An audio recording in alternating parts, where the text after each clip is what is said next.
Bismillahirrahmanirrahim. Assalamualaikum warahmatullahi wabarakatuh.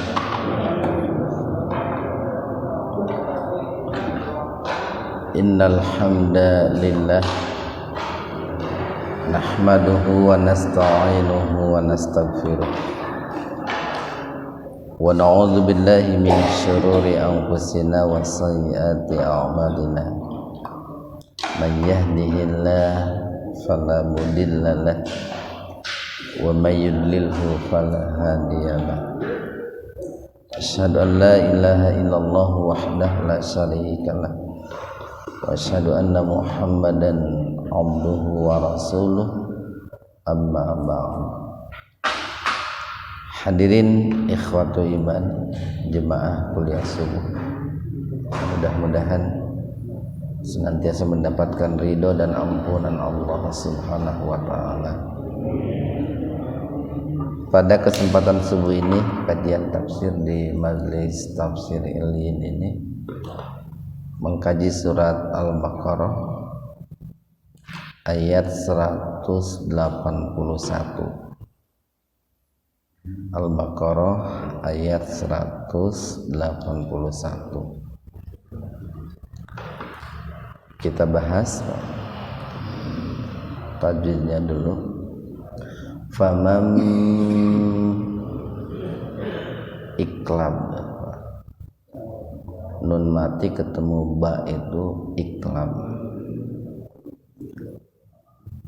Nah, man ini kalau dalam ilmu nahwu sharaf itu disebutnya harful istifham itu. Harful istifham itu huruf yang berfungsi untuk mengajukan pertanyaan. Dan man ini untuk yang berakal gitu, Pak. Ditujukan kepada yang berakal. Kalau kepada selain yang berakal itu ma biasa. Ini man. Baddalahu nahu manzilah qasira. Nah, itu badala itu fi'il, Pak, fi'il madi. Hu-nya itu domir. Domir itu kata ganti. Yang digantinya itu adalah ungkapan-ungkapan yang ada di kalimat di ayat 180. Ba'dama matabi alif sami'ahu marsilah qasir. Nah, sami'a itu kata kerja itu, Pak, fi'il.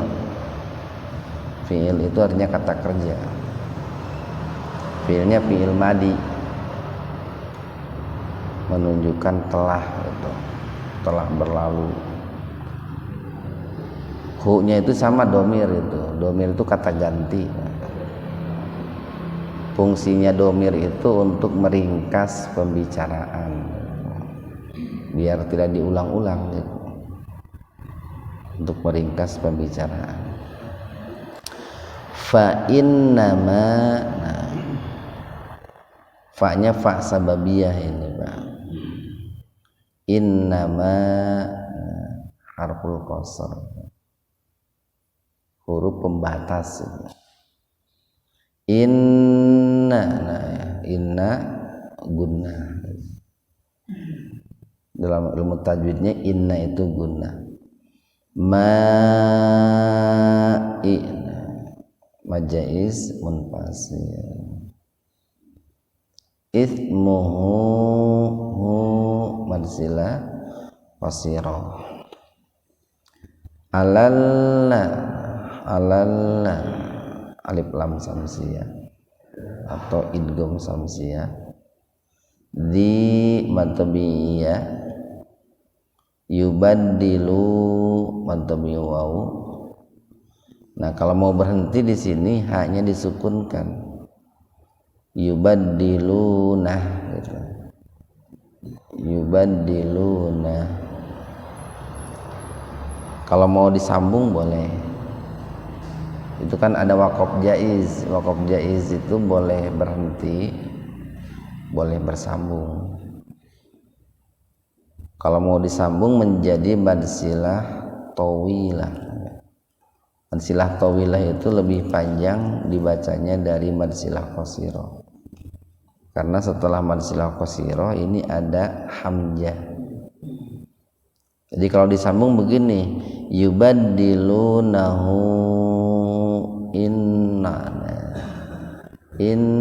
gunnah nallo tafhim. Jadi lafaz Allahnya dibaca tebal. Kalau dalam ilmu bahasa inna itu harfu taukid. Harfu taukid.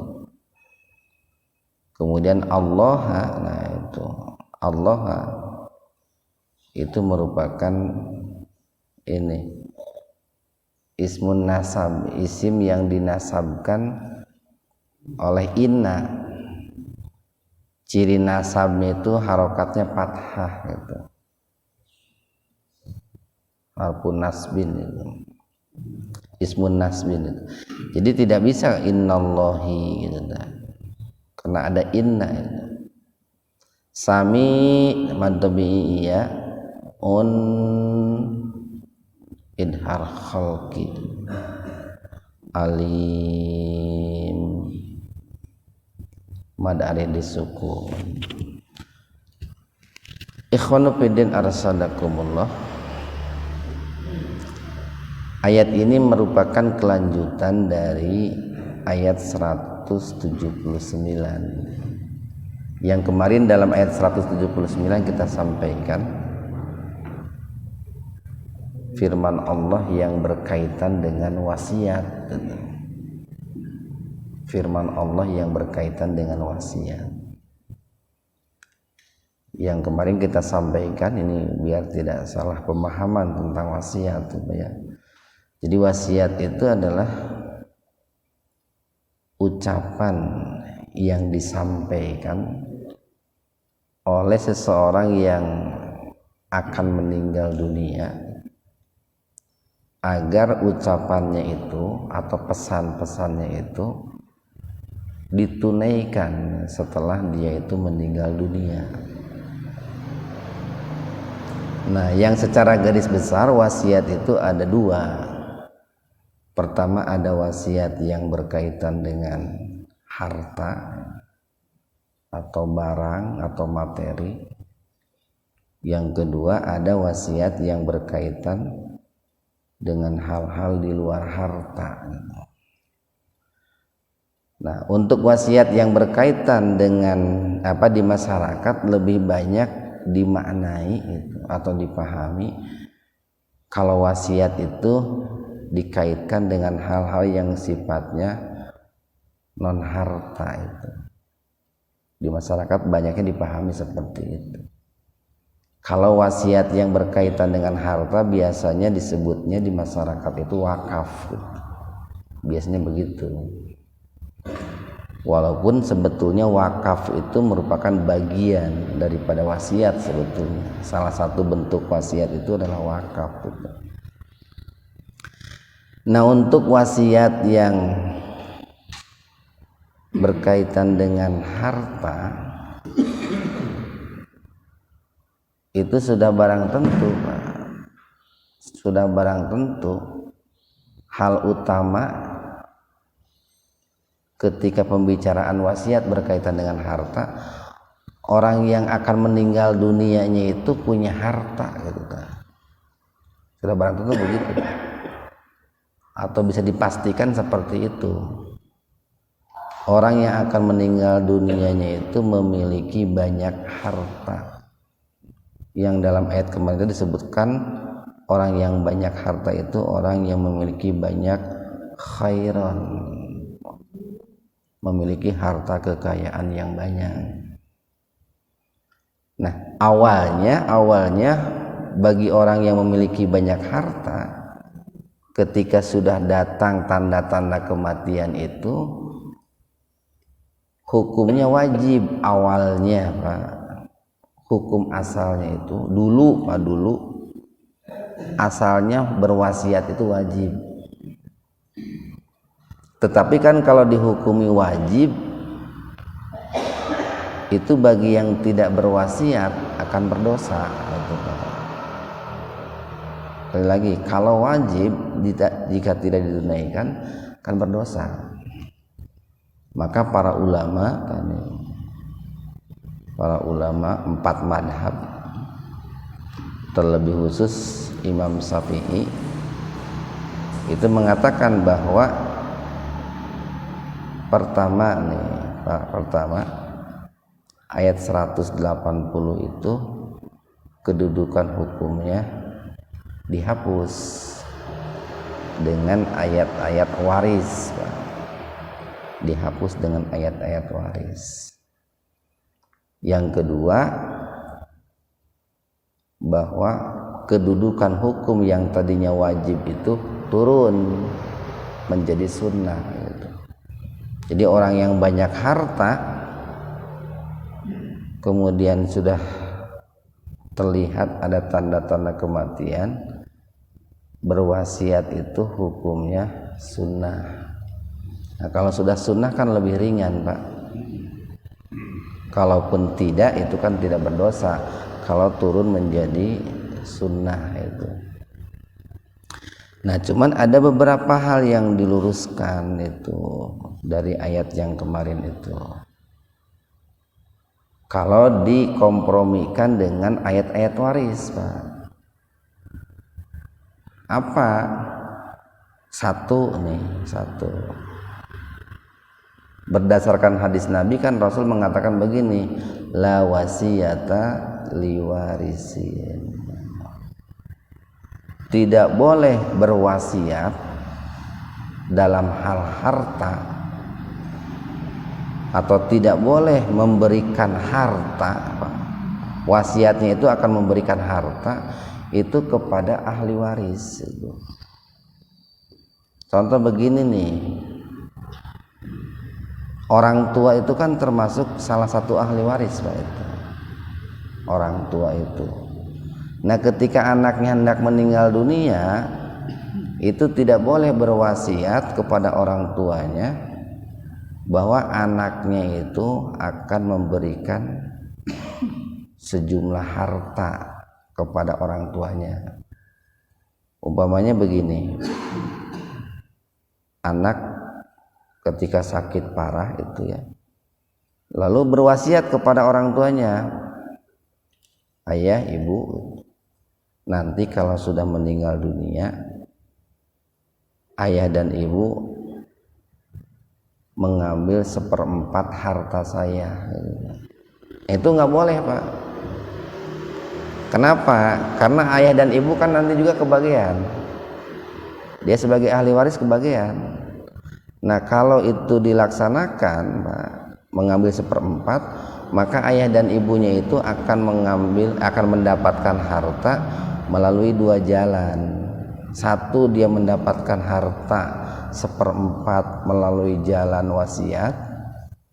Yang kedua, dia akan mendapatkan harta melalui jalan waris. Maka nanti anak-anaknya akan habis tuh oleh orang tuanya, akan habis dimakan oleh orang tuanya. Jadi sekalipun sangat sayang kepada orang tua, nggak boleh seperti itu. Atau kecuali kalau bukan kepada ahli waris, boleh. Itu pun tidak boleh melebihi 1/4. Umpamanya ketika ada orang sakit nih, barangkali anaknya pada jauh, nuhiji di Amerika gitu, Pak, nuhiji di Australia, nuhiji di Jepang gitu, Pak. Sebenarnya apa, mau jujur masih gana orang-orang yang sudah meninggal dunia itu maunya anak-anaknya di GBI KB gitu, Pak. Seringkali kan orang itu ketika muda bangga anaknya di Amerika, di Australia gitu. Tapi kalau sudah mau meninggal dunia nggak bangga itu, Pak. Menyesal gitu. menyesal, kenapa anak saya itu kok pada jauh-jauh gitu, kenapa anak saya itu nggak dekat. Nah, ketika anaknya itu pada jauh-jauh, lalu yang mengurusinya itu orang lain, umpamanya yang mengurusinya itu pembantunya gitu Pak ya, atau barangkali ada tetangganya. Nah, saking uletnya, saking getennya mengurusi dia semasa dia sudah lanjut usia atau sakit, lalu orang ini berwasiat, nanti kalau saya meninggal kamu boleh ambil 1/4 harta saya. Itu boleh itu Pak, karena dia bukan ahli waris itu. Dia bukan ahli waris, tapi syaratnya tidak boleh melebihi 1/4. Dan itu pun harus atas persetujuan ahli waris. Harus atas persetujuan ahli waris. Ngan lamun ahli warisna teu satuju kacida teuing Pak. Geus mah ngurus henteu gitu, ngalongok tara. Ayeuna orang yang mengurusi orang tuanya semasa hidup kemudian mau mewakafkan 1/4 harta kepada yang ngurus, nggak boleh gitu. Eta asa kabina-bina teuing gitu. Jadi kumaha muncul bahasa peperieun ngurus teu bisa, teu kaborok gitu. Ya gimana?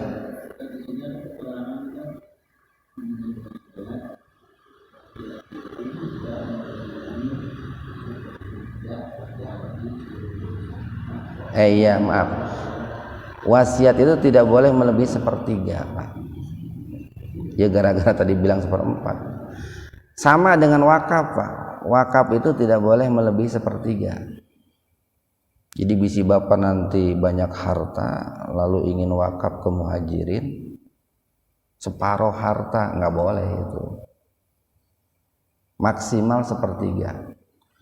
Lalu suka muncul pertanyaan, dulu kan Abu Bakar As-Siddiq itu kan pernah mewakafkan seluruh hartanya kepada Rasulullah Sallallahu Alaihi Wasallam pada suatu perang. Betul, Abu Bakar As-Siddiq pernah mewakafkan seluruh hartanya. Ketika ditanya oleh Rasulullah,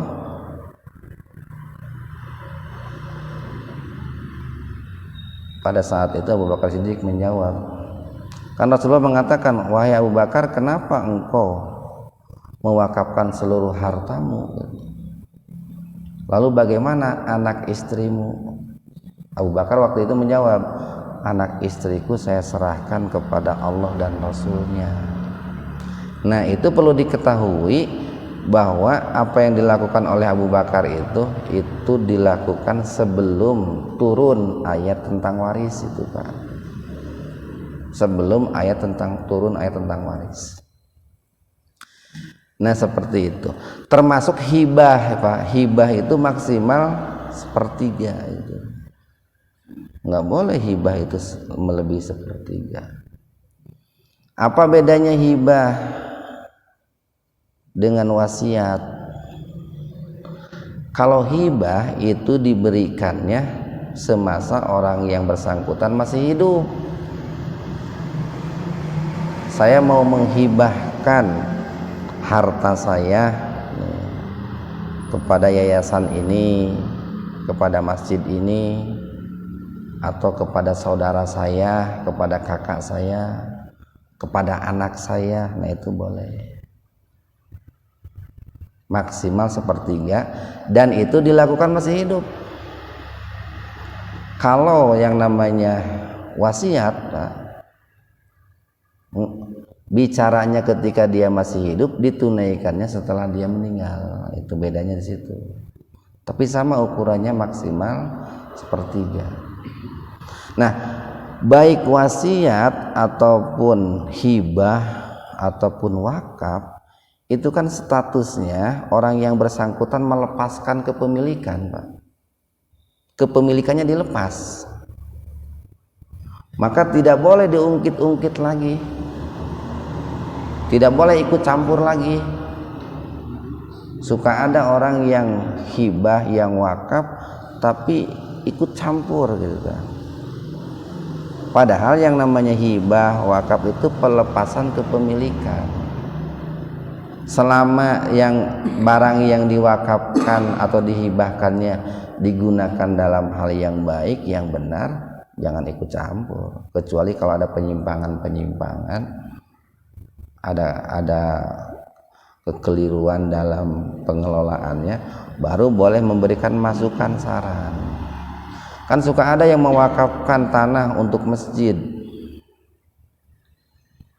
orang tuanya mewakafkan tanah untuk masjid, kemudian hari oleh anaknya, oleh incunya digugat, eta teh masjid aki saya, nggak diwakafkan, tong pipiluan nggak diwakafkan gitu, malah yang dijual deh gitu ya. Nah itu tidak boleh. Makanya di ayat 181 nih, di ayat 181, faman, maka barang siapa badalahu, yang menggantinya. Mengganti apa? Mengganti isi wasiat. Ba'dama setelah sami'ahu, dia mendengarnya. Jadi orang ini betul-betul mendengar isi wasiat itu sebelum yang bersangkutan meninggal dunia, itu dia dengar betul isi wasiatnya itu. Kemudian dia merubah apa yang dia dengar. Fa inna, maka sesungguhnya hanyalah ismuhu, dosanya itu, alal ladina, terhadap orang-orang, yubaddiluna, yang mengganti isi wasiat itu. Nah, kenapa muncul kalimat ini? Satu, seringkali ada orang itu yang merubah isi wasiat.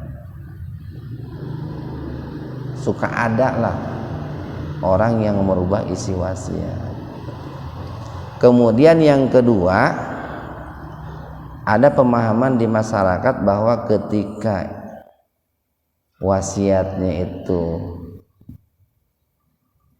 tidak sesuai, ya, dilaksanakannya tidak sesuai dengan apa yang diwasiatkan, suka ada yang bilang begini, karunya cenah kanu ngawakafkeun cenah engke jadi dosa ka dituna, sangat gitu Pak, engke kabawa-bawa dosa. Tidak Pak, orang yang mewakafkan, kalau mewakafkannya benar, walaupun oleh orang-orang yang diberikan wakaf atau wasiat itu disalahgunakan, kepada yang memberikan wasiat enggak dosa gitu.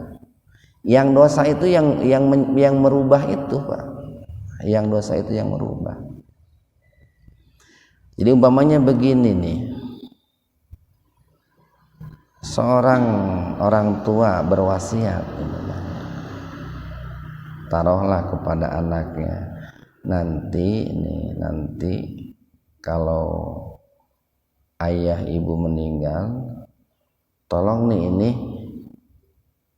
berikan ke Masjid Al-Muhajirin itu umpamanya 100 juta gitu.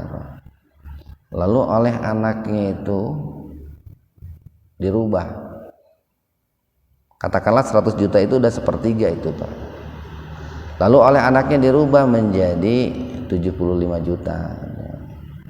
Nah itu yang dosa itu anaknya, orang tuanya yang mewakafkan tidak berdosa. Ya, kaitannya sama wasiat sama harta waris.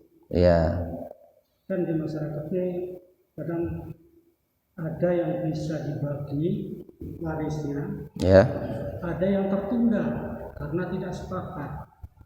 Nah kaitannya sama wasiat, memang sebelumnya dia udah berwasiat nanti juga, cuma dalam kenyataannya sulit karena tidak ada sepakat. Nah pertanyaannya, ini kan belum dijual, bisa dijual, sementara punya hutang. Nah karena dia punya hutang, bolehkah hutang itu dibagikan sebagai waris. Hutangnya dibagikan sebagai waris. Karena tidak ada kata sepakat untuk menjual harta tadi. Ya. Sampai saat ini pun belum bisa terjual. Ya, terima kasih Pak. Ini begini Pak, ada hal-hal yang harus dilakukan sebelum pembagian waris. Satu, hutang Pak. Jadi sebelum dibagikan harta warisan itu harus dibayar dulu hutang. Harus, itu wajib ya. Bahkan yang namanya hutang itu harus dibayar begitu orang itu meninggal dunia. Ya idealnya sebelum meninggal jangan punya hutang gitu. Kalau terpaksa punya hutang itu begitu meninggal itu harus segera dibayar. Makanya kan sering itu ya, ketika ada orang meninggal dunia itu, kalau almarhum selama hidupnya punya hutang, silahkan menghubungi keluarganya. Karena kan ancamannya berat Pak dari Rasulullah. Sampai Rasulullah nggak mau menyolatkan seorang sahabat yang wafat karena dia punya hutang.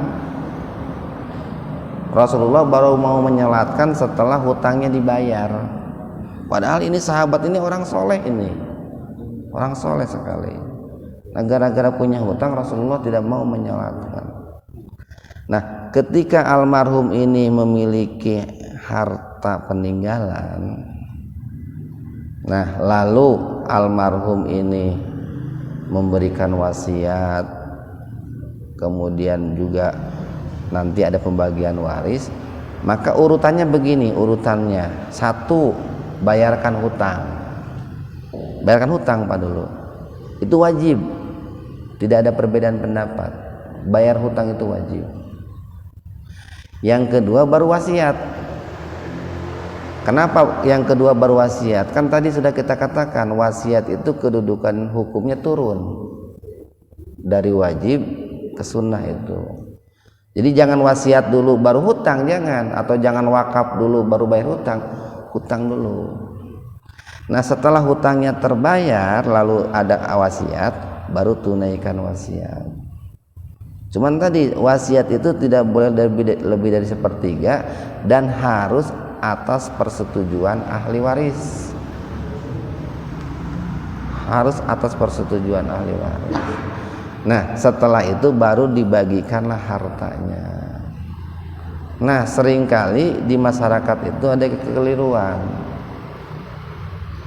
Almarhum atau almarhumah punya hutang, hartanya geus dibagi-bagi. Sehingga nanti ketika hartanya sudah dibagi-bagi kan namanya juga orang sudah pegang duit itu Pak, nu dipikiran teh lain bayar hutang, alah hayang ganti mobil gitu, hayang ganti motor, eta teu apal, eta nu ninggalkeun harta teh nu capek neangan harta teh nya, nu pikeun ka dug hulu pet nyawa, meninggalkan hutang, harus bayar dulu hutangnya. Jadi yang dibagikan itu sisanya. Dan orang yang punya hutang Pak, kalau hutangnya besar jangan berwasiat, jangan mewakafkan Pak, atau habis nanti hartanya habis. Makanya kan tadi kita katakan yang boleh berwasiat tentang harta itu bagi yang punya banyak harta. Kalau hartanya banyak, hutangnya banyak, atau plus berentah. Kalau hutangnya banyak, hartanya banyak, plus banyak harta. Nah, sehingga kalaupun nanti dibagikan kepada ahli warisnya itu mendapatkan bagian yang memadai. Nah, itu baru boleh berwasiat untuk mewakafkan harta. Itu ringan sekali sebenarnya, ringan itu Islam itu. Nah, kalau seandainya mewakafkan harta itu wajib, itu kan jadi berat khususnya kepada ahli waris. Nah, termasuk ini Pak, yang jarang yang sering diabaikan di masyarakat itu, ketika ada orang tua meninggal, katakanlah ayahnya meninggal, lalu meninggalkan ahli waris umpamanya 5, ya Pak.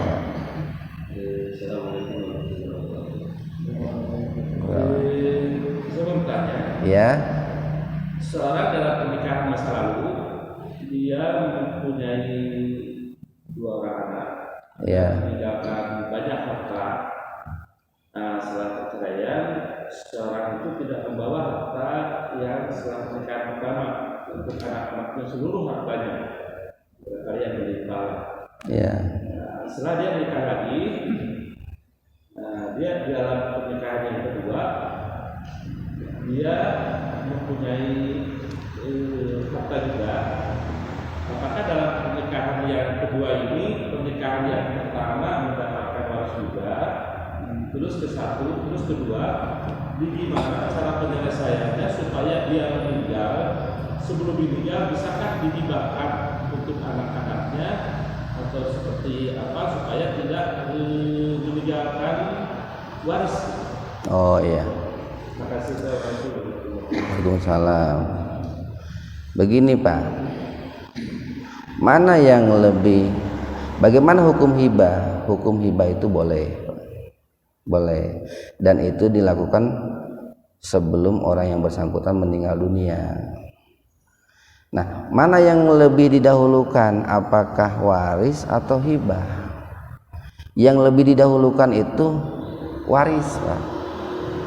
Sekali lagi nih, yang harus lebih didahulukan itu waris, bukan hibah.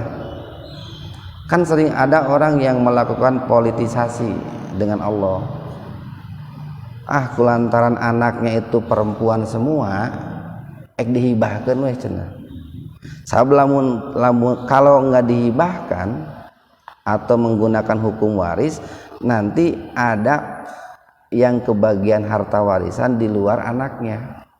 Kan bisa jadi pamannya dapat Pak, kalau anaknya itu perempuan semua.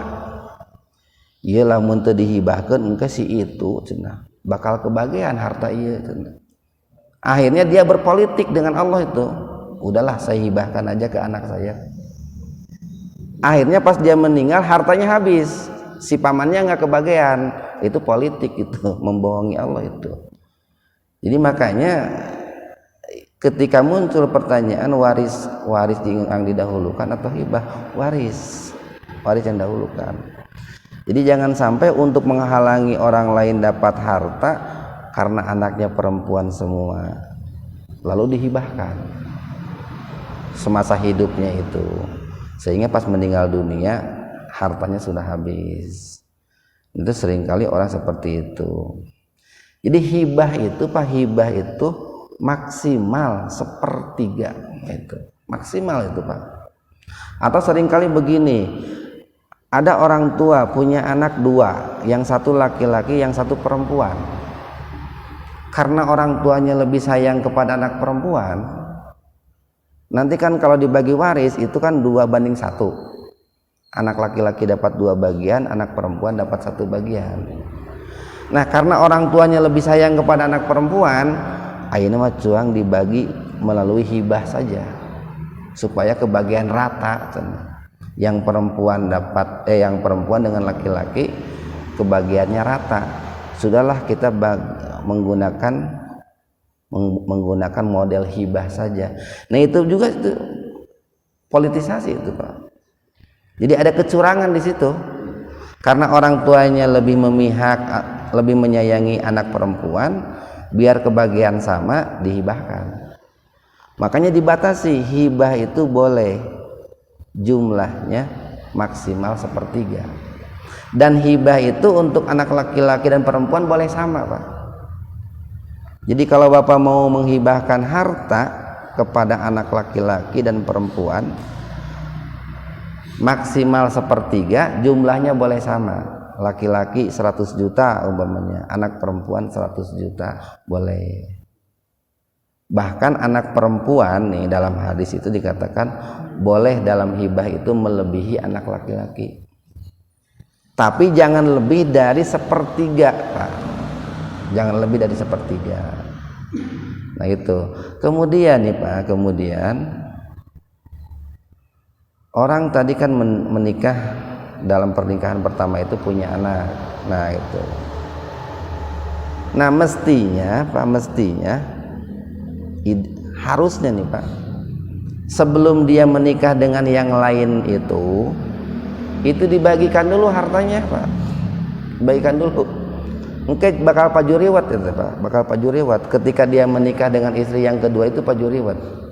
Apalagi kalau dari istri yang kedua punya anak lagi. Jadi pernikahan yang pertama meninggalkan harta. Nah sebelum menikah itu dibagi dulu. Atau minimal kalaupun tidak dibagi dikoyid Pak. Dikoyid itu diikat. Nih karena kalian itu masih kecil, anak-anaknya masih kecil nih. Kalau sudah dewasa, sudah pada menikah, bagikan saja. Kalau masih kecil anak-anaknya dan mereka belum bisa mengurus harta, katakanlah masih SMP gitu Pak kan, itu dikoyid saja. Dikoyid itu yang bahasa Sunda namanya diacol-acol gitu Pak. Ini bagian kamu, ini bagian kamu, ini bagian kamu, ini bagian bapak gitu Pak. Bapaknya kan dapat kebagian itu Pak, dapat jatah dari harta warisan itu. Nah tentu saya mengatakan ini bagian kamu itu menggunakan ilmu paroid itu menggunakan ilmu paroid. Nah setelah dibagikan, kemudian si ayahnya pun mendapatkan bagian, dia baru menikah lagi Pak. Jadi dia memulai hidupnya itu dari nol lagi itu teh. Dari nol itu dalam arti dari harta warisan yang dia bawa aja 1/6 lah katakanlah, dia bawa harta 1/6, menikah dengan istri yang kedua. Nah nanti dari pernikahan yang kedua dia punya harta lagi banyak. Dalam pernikahan 10 tahun punya harta banyak. Anak yang pertama jangan dikasih lagi, kan tadi udah anak yang pertama itu. Dalam pernikahan yang kedua harta yang didapat itu diberikan kepada anak dari istri yang kedua. Itu harusnya seperti itu. Nah termasuk tadi yang kata-katakan, kadang ada orang yang punya anak 5, ketika meninggal dunia, katakanlah suaminya meninggal dunia, itu hartanya tidak disegera dibagikan, mestinya dibagikan atau minimal diacol-acol tadi, dijatah-jatah gitu Pak. Kenapa? Karena seringkali setelah ayahnya meninggal dunia lalu meninggalkan istri dan 5 anak, 5 bulan kemudian salah satu dari anaknya meninggal mendahului ibunya. Seringkali begitu. Sementara anaknya itu punya anak lagi. Nah karena hartanya belum dibagikan, akhirnya si anaknya nggak dapat apa-apa, dikuasai oleh yang 4. Nah kan gitu. Akhirnya hartanya dibagikan kepada anaknya yang 4. Sementara cucunya karena bapaknya udah meninggal dan belum dibagikan, nggak kebagian. Makanya dalam hal waris itu mestinya jangan lama-lama, setelah meninggal dunia itu harus segera dibagikan. Karena banyak kasus di masyarakat itu bapaknya meninggal, kemudian dia punya anak, sementara dia belum mendapatkan warisan dari orang tuanya yang katakanlah salah satunya sudah meninggal. Padahal kan ini yatim piatu itu lebih penting itu sebetulnya. Seringkali dikuasai oleh 4 orang. Ya, bagaimana Pak?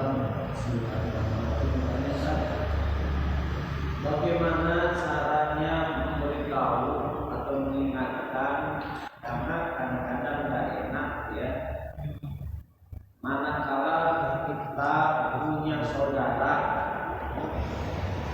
di mana saudara kita itu anaknya perempuan semuanya. Ya bisa anaknya satu atau lebih dari satu ya. Karena itu tidak bisa ya hartanya dijatuhkan kepada anaknya semua. Iya. Cara memberitahunya bagaimana? Karena khawatir atau kadang-kadang mikirnya kamu meminta warisan jadi saudara yang satu, yang satunya lagi bukan saudara, orang lain, tapi itu anaknya bukan semuanya. Gimana caranya? Gampil. Cara nama tinggal dibilangin, kita memberitahu nama kita.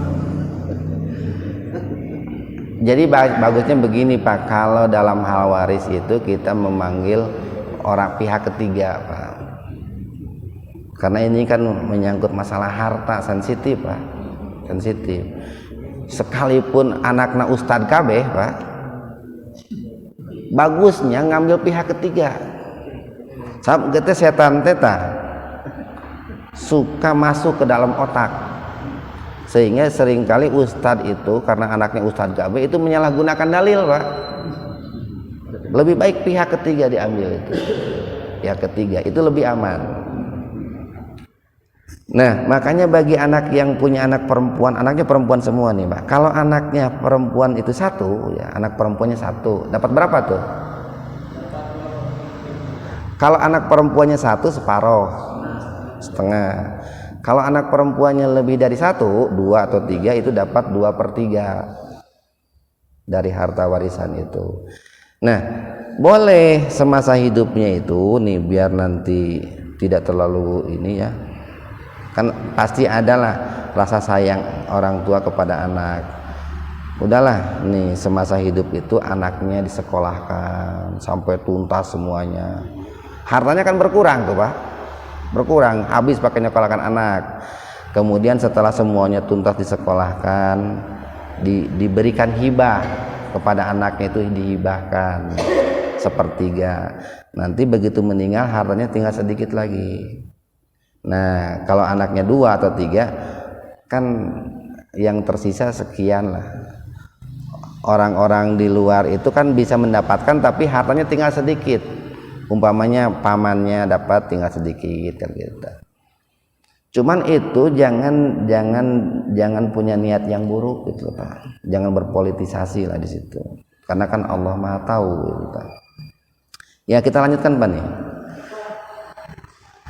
Ya. Anaknya sudah meninggal juga. Punya cucu enggak? Hah? Meninggal duluan sebelum bapaknya. Ya. Jadi banyak kasus begitu Pak. Orang tua masih hidup, anaknya sudah menikah, punya anak, kemudian anaknya duluan meninggal gitu. Itu kan si itu dapat bagian nanti Pak. Dapat bagian. Tapi jangan diturunkan semuanya ke cucunya. Ada orang lain, kerabat-kerabatnya yang mendapatkan bagian itu. Ada kerabat-kerabatnya yang mendapatkan bagian. Nah, salahnya itu suka harta itu turun ke cucunya semua. Nah, kalau dalam kasus seperti ini itu pasti itu Pak, kerabat-kerabatnya itu kan banyak. Kalau dalam hal waris mah kalau dirinya kebagian itu pasti curing hak orang itu Pak. Sih anaknya meninggal, nggak punya anak lagi, pasti kebagian urang nah gitu ta. Pasti begitu Pak orang itu. Nah, makanya bagusnya itu mengambil ahlinya Pak, karena harta itu bukan milik cucu semua, tapi ada kerabat-kerabatnya yang kebagian. Nah, biasanya pembagian harta seperti ini agak ribet Pak, agak ribet. Beda kalau harta itu diwariskan kepada anak-anak, kalau kepada yang lain ribet. Tapi ribet itu bukan berarti susah Pak, bisa, cuma harus ada ahlinya. Dan harus dicatat juga Pak, harta warisan itu bukan milik orang tua, bukan ya. Ini ada peristiwa baru, seorang hartanya, seluruh hartanya dipinjamkan Ya. untuk dana perjuangan, misalkan perekonomian sebelumnya. Ya. Dipinjamkan batas waktu tertentu atau 2 tahun misalkan. Iya. Berupa kendaraan, toko untuk perekonomian. Dalam perjalanan itu, orang yang meminjamkan itu meninggal dunia. Apa sebelum MOU kerjasama selama 2 tahun itu harus dibubarkan, apa nunggu habis kerjasamanya itu dengan umat? Oh iya. Ketika orang itu melakukan hubungan muamalah itu Pak ya, itu kan diperintahkan harus ditulis gitu Pak, tertulis. melalui notaris lebih bagus, itu lebih kuat. Nah, kan dalam perjanjian itu kan ada akad, Pak. Salah satu akad itu kan waktu lah, meminjamkannya sekian bulan, sekian tahun gitu. Nah, lalu di perjalanan meninggal dunia. Perjalanan itu meninggal dunia. Nah, bagaimana solusinya itu? Ya, pertama nih, Pak. Pertama, kalau memang bisa nih kedua belah pihak ya, yang meminjam dan keluarga yang meminjamkan itu sepakat, bisa didamaikan, tidak mengapa, Pak. Di perjalanan itu dirubah akadnya. Tadinya perjanjiannya 1 tahun, baru 6 bulan udah meninggal. Tetapi pihak yang meminjam tidak keberatan kalau dikembalikan walaupun belum waktunya. Kalau sepakat nggak apa-apa. Kan salah satu kunci dalam muamalah itu antarodin, Pak. Kedua belah pihak saling rela, saling ridho. Kalau sudah saling rela, sudah itu urusan beres. Kemudian yang kedua, kalau seandainya pihak yang meminjam itu tetap ingin mengembalikannya sampai waktu yang ditentukan, ya ditempuh saja jalur itu. Kalau sudah dikembalikan, baru dibagikan kepada ahli waris. Termasuk begini, Pak, dalam pembagian harta ini, gonogini ya kan, di kita gitu ya seringkali ada bicara harta gonogini. Nah, ketika bagi harta gonogini itu harus dibayar dulu hutang. Jangan sampai nih begini, ada orang ya cerai dengan istrinya, meninggalkan harta 10 miliar. Istrinya menuntut gonogini, sementara suaminya ge boga hutang 10 miliar deh. Mestinya itu dibayar dulu. Ya betul nih, saya punya hutang punya harta 10 miliar. Tapi harus ingat juga, saya pun punya hutang 10 miliar gitu. Lunasi dulu tah hutang ke bank 10 miliar. Geus dilunasan tuh kan jadi 0, Pak. Tinggal 0 ya dibagi 2 meureun Pak gitu tah. Seringkali itu enggak diperhitungkan itu. Akhirnya dibagi gonogini, yang terbebani suaminya. Nah, itu tidak boleh itu. Nah, makanya begini yang harus ditanamkan pada dalam hal harta itu. Yang harus ditanamkan. Itu dulu pernah ada orang yang memanggil saya untuk membagikan harta warisan. Agak ribet gitu. Agak cekcok. Saya tanya, orangnya rada ustad oge gitu. Saya tanya, ini harta ini milik siapa? Saya tanya gitu. Milik orang tua kami, Pak Ustadz. Saya tanya tuh empat-empatnya, saya tanya milik orang tua. Nah, disinilah salahnya nih. Kenapa terjadi cekcok seperti ini? Karena kita menganggap bahwa harta ini milik orang tua gitu. Kalau harta ini milik orang tua, kenapa panggil saya? Yang harus ditanamkan ini harta milik Allah gitu. Maka harus dibagikan dengan cara Allah juga gitu. Kalau harta ini dipahami milik orang tua, maka yang akan main itu otak manusia gitu. Nah, kebanyakan orang itu begitu. Tapi kalau semua orang itu sadar harta ini milik Allah, dia akan rela diatur dengan hukum faraid itu, Pak. Karena hartanya milik Allah, dibaginya pun dengan cara-cara yang diberikan oleh Allah itu. Ini karena sudah siang nih, Pak. Ayat ini belum kita bahas, nanti bahas di lain kesempatan. Sekian, mudah-mudahan ada manfaatnya untuk kita semua. Wabillahi taufiq wal hidayah. Assalamualaikum warahmatullahi wabarakatuh.